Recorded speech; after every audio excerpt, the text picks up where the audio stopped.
This was from October 4th, which was yesterday. So I'm just going to listen to what David Menzies here has to say, and then I'm going to make a brief comment because the first video here is just going to be amazingly short. I have to laugh because really inside I'm crying, especially since, Sheila, when we know from the science, children, and maybe one day we'll get a reason why that is because they don't know, are virtually invulnerable to this. The number of children that have died, it's typically... So basically he says, who knows why?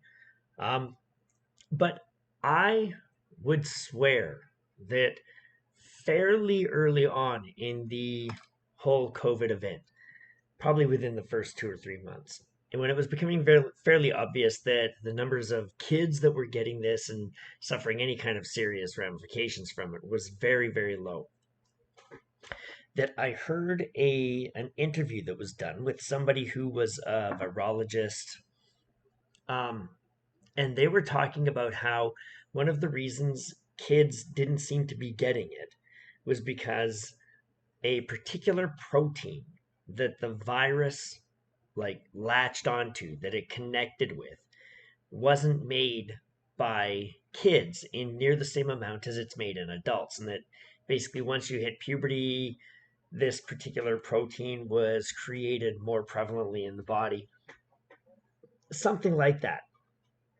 And then I've basically never heard about this again. So I don't know if that was something preliminary and that they jumped the gun on it, or if it's something that has kind of been silenced and it still exists, but nobody's ever really talking about it.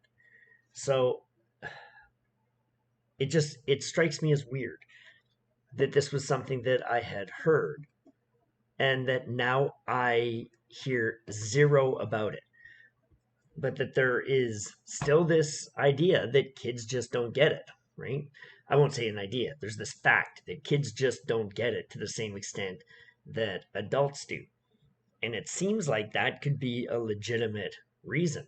Now, I'm no doctor, and I generally did not play one on TV.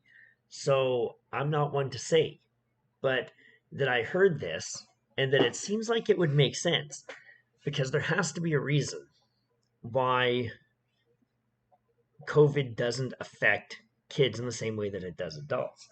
Um, but why we haven't sort of heard more about this, or people even disputing this, coming out and saying, oh, that we initially thought that this might be the reason why, but it subsequently has been proven to not be the case, whatever it might be. It just seems very weird to me that it still seems this big mystery when I distinctly remember hearing something about it from early on. So it just strikes me as odd that now we hear nothing.